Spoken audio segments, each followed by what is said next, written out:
Hi everyone, welcome back to my channel, Speak Crime to Me. My name is Elena. On today's case, we are going to take a deep dive into the Alex Murdaugh case. This case started back in 2021 and it's getting ready to go to trial starting tomorrow.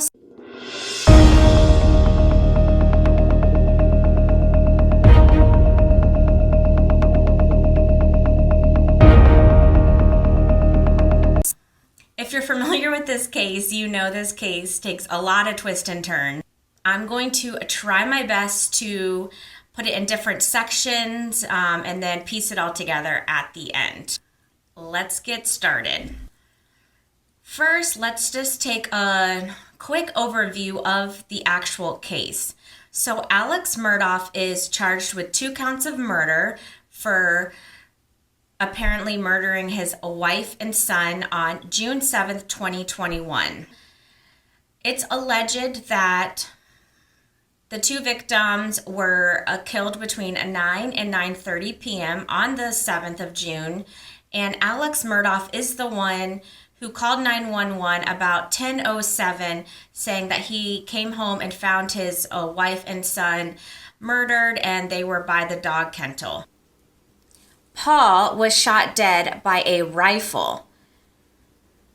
Alex's wife was also shot dead by a rifle, but she was also shot execution style. What that means is once she was shot with the rifle and she was lying down or laying down, she was shot in the back of her head with a handgun. So let's take a minute to quickly go over the Murdaugh family. They are a very powerful family in the South Carolina area. They are known for basically their legal dynasty in that area.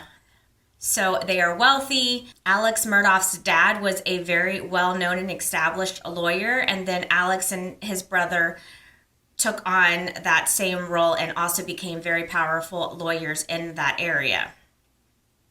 Things started shifting for the Murdaugh family back in December 2019 when Paul, the Murdaugh's son, was accused of killing a 19-year-old girl, Mallory Beach, on a boat. Paul was supposedly drinking on the boat as he was driving it, crashed the boat, and Mallory Beach fell off of the boat and they could never find her. Friends of Paul's said that he had an alter ego called Timmy. Basically, when Timmy would come out, he was a completely different person.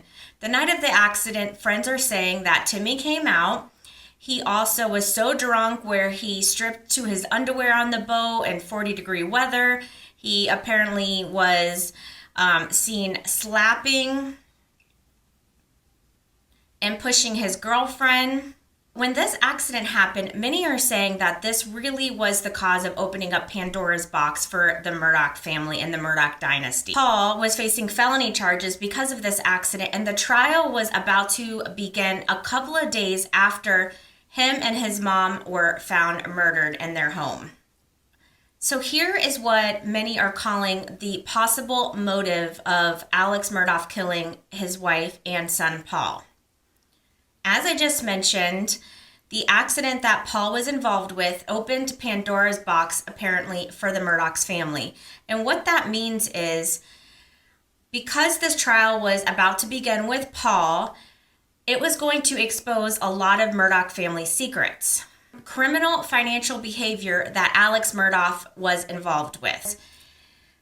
Been involved in some fraud, allegedly stealing approximately about $4 to $9 million from his clients.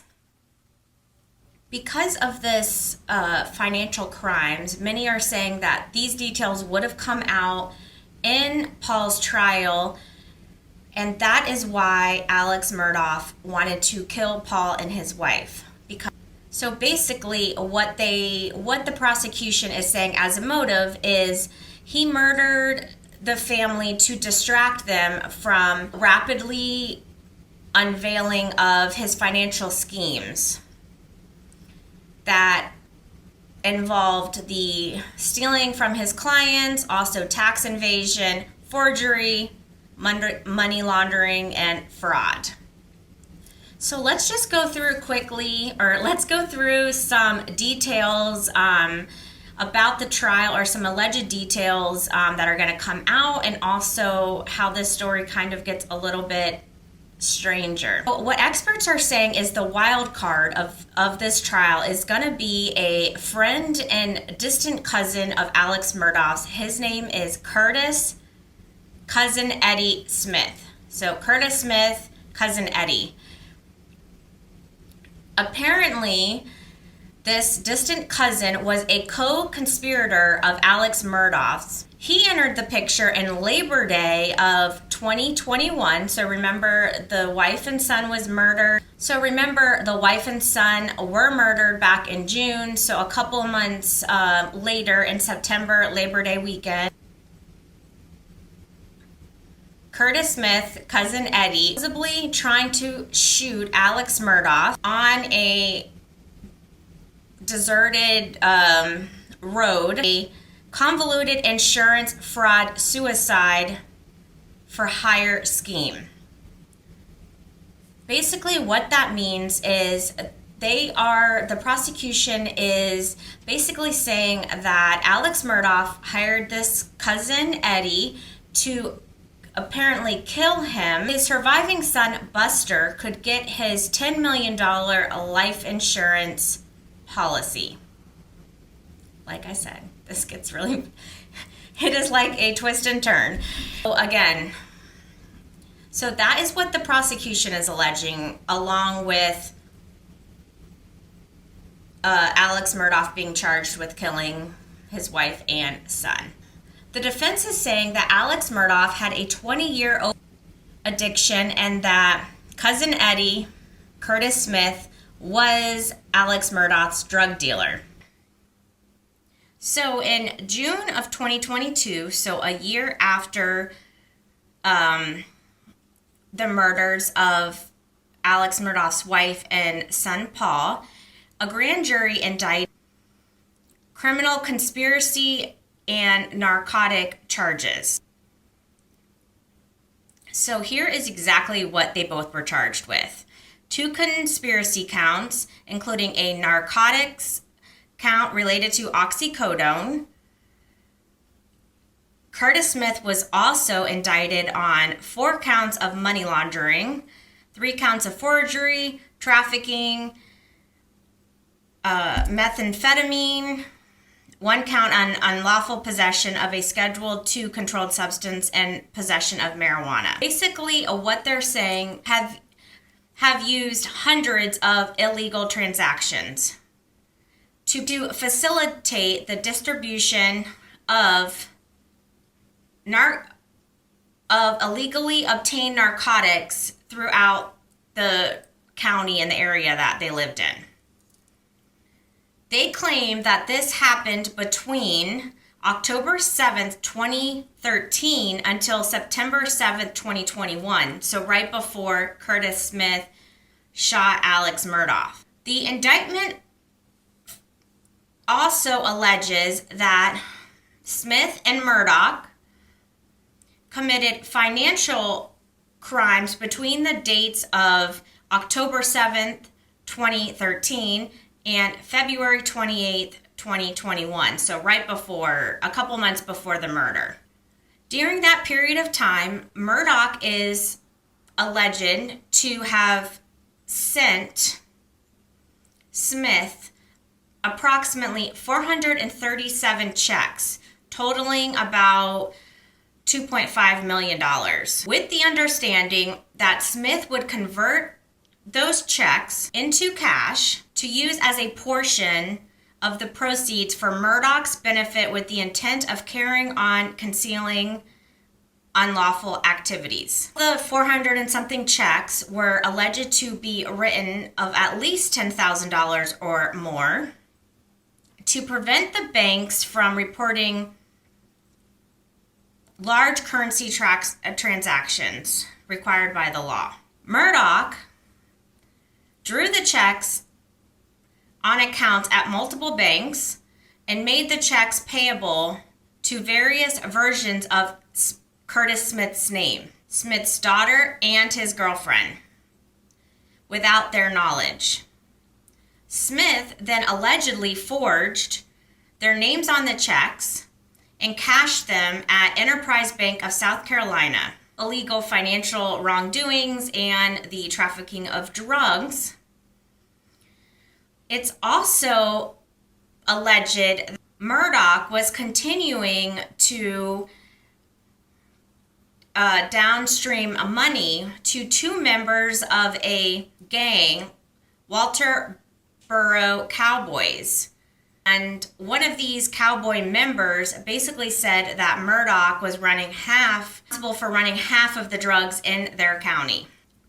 So with that information as what the prosecution is claiming that is the motive for why Alex Murdaugh was the one who did the murder, the defense is claiming Curtis Smith was the one who committed the crimes or the murders because he allegedly failed a polygraph test when asked about the murders. However, a polygraph test isn't admissible in court. So in some news outlets, they're calling this the trial of the century. Apparently, hotel rooms have been booked up in this area for months. Residents are Airbnb-ing their homes. But then some are saying that Alex Murdaugh might get off because Paul Murdaugh, the son that was alleged to kill that young girl and then was murdered, is getting trashed basically in the media. Basically, people are saying like he's portrayed as such a monster, a bad kid, and then the wife, Maggie, is being trashed in the media by saying that she spoiled her kids, she let them underage drink, and I think that people are just saying that this case is kind of getting foreshadowed by some of the things that are out there in the media about Maggie, the wife, and Paul, the son. One surviving son has not made any public statements about this case. I think he's like 26 at this point, maybe 27. He has had conversations with his dad in jail, but they say those videotapes are just very generic conversations. So let me just go through or highlight some points about the case. Many are saying that local residents are very split on the case if Alex Murdaugh will get off or not. Again, he and his family are a very powerful family that has been known in this area for many, many, many years. He has also hired one of the best defense attorneys in that state, in the state of South Carolina. Defense is claiming that the prosecution is purposely linking information about this case to convince the public before it even goes to trial that Murdaugh is guilty. Another interesting thing, apparently a big piece of evidence that the prosecution had, or they're claiming they had, was a white shirt that Murdaugh was wearing the night of the murders. The defense is saying that that shirt has been destroyed, claiming that the prosecution failed to preserve it, so the defense was never able to examine that shirt. I hope you all are still with me. I know lots of twists and turns, but the last thing I want to bring up about this case is 2 unsolved murder cases have opened up since Alex Murdaugh has been charged with these murders and these alleged financial schemes and drug trafficking, I guess you can say, is the mysterious death in 2018 of the Murdaugh's housekeeper, Gloria Satterfield. It has come out that Alex Murdaugh was supposed to pay her family a payout for her death and never did. So the investigation into this murder is now, they've reopened this case and investigating this case further as some believe it is tied to, or Alex Murdaugh might be responsible for her death. Another case that has reopened is the mysterious death in 2015 of a young kid, Stephen Smith. He was killed, it was like a hit and run accident. Apparently some are saying it was a hate crime because he was gay. He was walking down a street. And now some are saying that Alex Murdaugh is involved in that case as well. We have I think for now, they are focusing on these two murders of his wife and child, Paul. So we don't know any more information. There hasn't been any new information released about these two cases besides the fact that they think Alex Murdaugh could be tied to these cases. So we'll have to wait and see after this trial is over what happens with these two cases. The trial is expected to last about 3 weeks long. I will be following it and giving you guys details as the trial goes through. And thank you all again for joining me here on Speak Crime to Me. Until next time.